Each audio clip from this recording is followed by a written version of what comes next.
Take your holiday ham from this to this. I'm starting with the best Michigan-raised Ebel's picnic ham.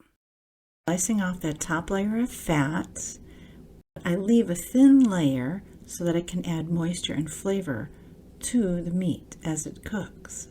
And then I take my knife and gently score the top all the way across, and then turn it and cut in the opposite angle so I create diagonal diamonds across the whole top of the ham.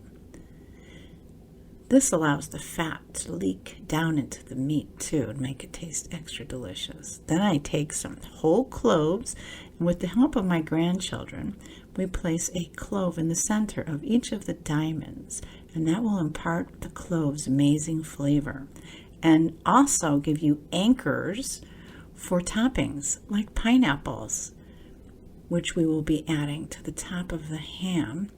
But first we're going to take some brown sugar and mix it up with a little bit of the pineapple juice that the pineapple came packed in, and use it as a glaze to add a nice sweet flavoring to the ham.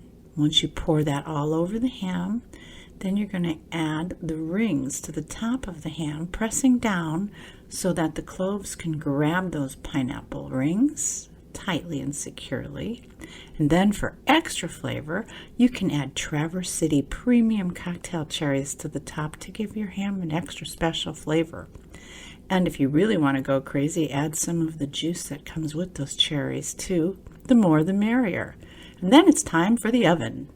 Bake at 325 degrees, basting frequently with pan juices until the internal temperature of the meat reaches 160 degrees.